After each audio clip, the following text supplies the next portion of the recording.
Morning, Dr. Brad Hulsebus here, chiropractor, coming at you here from the office for another edition of Ask the Chiropractor. So today's episode of Ask the Chiropractor, this is a question we get told a lot over the telephone. Hey, I want to come on in. I have a pinched nerve. Do you guys help with pinched nerves? And then what is a pinched nerve? We get asked that question a lot too. First of all, let's talk about what a pinched nerve is before we talk about how we help it. A pinched nerve does not exist. Really.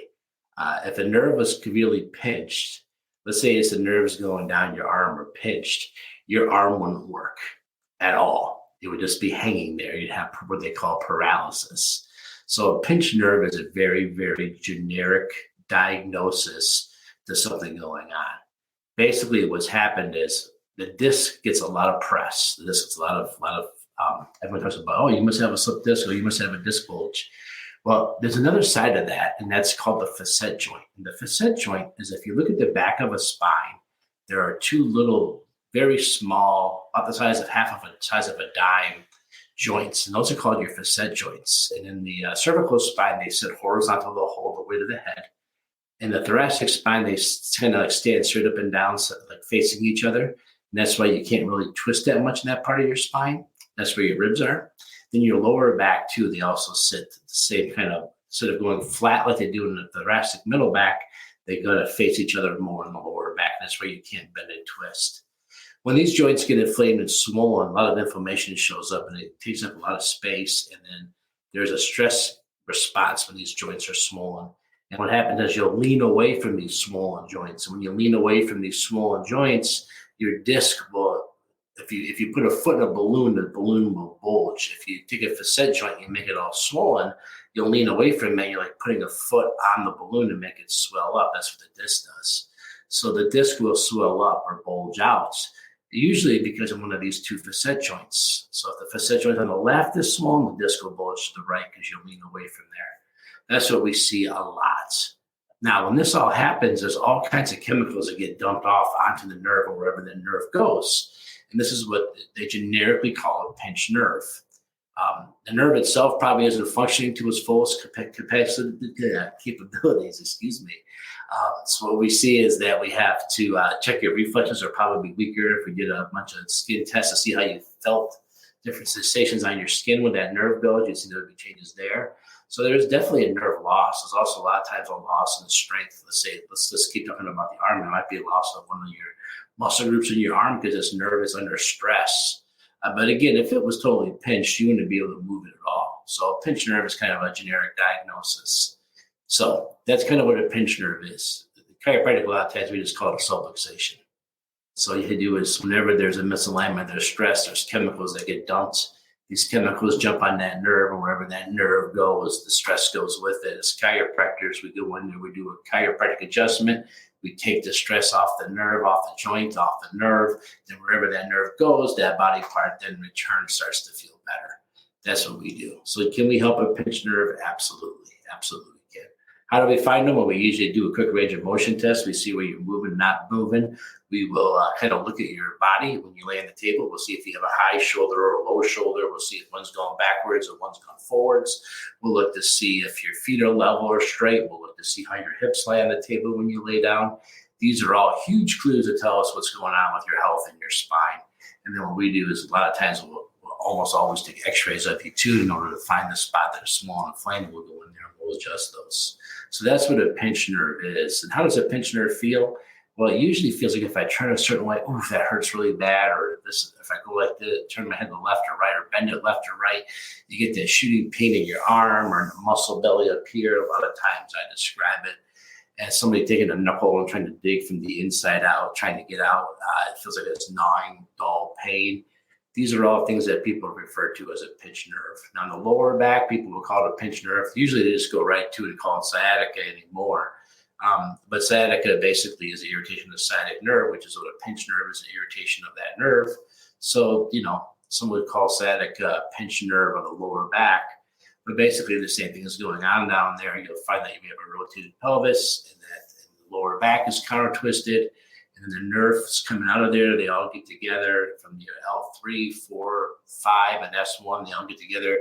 They form one big nerve. It's about the size of your thumb, and it travels behind your gluteus muscles. I think we all know what those are, your rear end, and then down the back side of your leg to your knee, and everything knee down innervates there. So people have problems if they feel stuff going down their leg. They say, I got a pinched sciatic nerve, this and that. So it's all the same thing. So if you know someone that has what they call a pinched nerve, tell them to go see the chiropractor. We definitely help with those cases. Another thing we want to make sure you tell people to go see a chiropractor for is the fact that previously these were treated with pain medication. They give you pain meds to help you get through this, so muscle relaxers. I'm not a big fan of muscle relaxers for these because it's the inflammation that's causing a lot of the problem. You see, every time those little joints swell and they hit each other, they cause more inflammation. And they give you muscle relaxers to try to calm the muscles down that are pulling on these. And the muscle relaxers in return lower your defenses. And when you lower your defenses, you tend to whack these joints more and you tend to create more inflammation. So I'm a big fan of anti-inflammation for these. I've said it before, I'll say it 1,000 times, ice is the best anti-inflammatory they make. Just put an ice pack on those goes a long, long way. So icing these down is really, really important. Stretching them can help out too, but for the most part, if it's inflamed and swollen, we don't want to introduce more forces and more stress to the area. So stretching them isn't always a good idea. A lot of times it's trying to figure out how to open the joint up by laying in a certain way in traction. I know for your lower back, we'll have you lay down on your back and bring your knees up and try to put some stuff underneath your knees. We'll teach you how to traction that out with the ice. And then for your neck, there's all kinds of little tricks you can use to help traction out your neck when this is going on too. Little things you can do at home. I know like a pool noodle, like those things that kids use in swimming pools. Those are very, very helpful. But there's ways to lay down on these devices and lay in certain positions with the ice pack and open these up. Your chiropractor will go over these with you when you see them in order to help you at home too with this, what they call pinched nerve. So that's kind of a pinched nerve in a nutshell. There's some things you have to do at home to try to open it up and maybe like change your posture, take some of the stress off of it. There's things the chiropractor does with his chiropractic adjustments. And then, just try to have to keep irritating it. And again, I'm not a big fan of the muscle relaxers for this. I'm also not a big fan of the pain meds.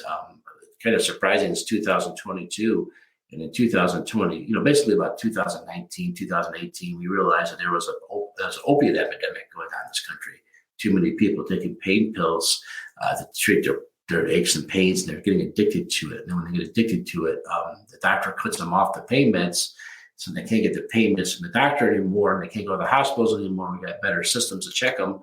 So then they hit the streets and they get the illegal drugs because unfortunately the addiction doesn't go away. And I was very sad, very, very sad to hear that the opiate deaths in this country went up 30% last year, knowing everything that we know about it. So if you know somebody with a pinched nerve, the pinched nerve can be very, very debilitating.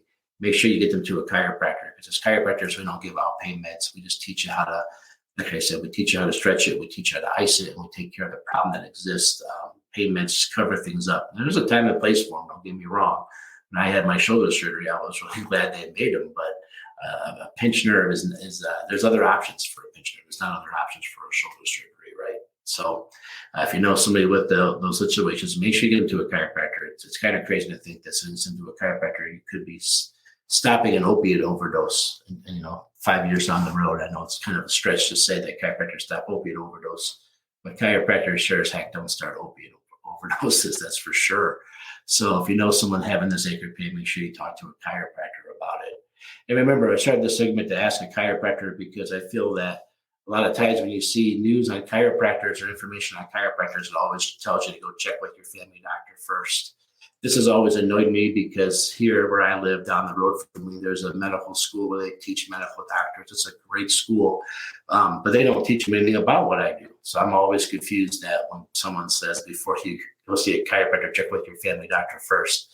I have found that majority of family doctors I work with have no idea what I do or why I do it. As most of you know, I work with these guys right here, the Rockford Ice Hogs, the protein. We have family doctors there. We have ER doctors, orthopedic doctors. And I, for the most part, I've had to educate those guys 100% on what chiropractors do and don't do. So if you have a question for a chiropractor, ask a chiropractor. You have a question for a dentist, ask a dentist. You go ahead and leave a comment below if you have a question for me, and I'll get back to you, and I'll try to answer the best I can. I often reference the ICA, the International Chiropractic Association. That's our national association. And I also a lot of times reference back to Palmer College. That's the school we all went to Palmer College. You see, you got our Palmer Pride right here. We all went to Palmer College, a chiropractic school in Davenport, Iowa here.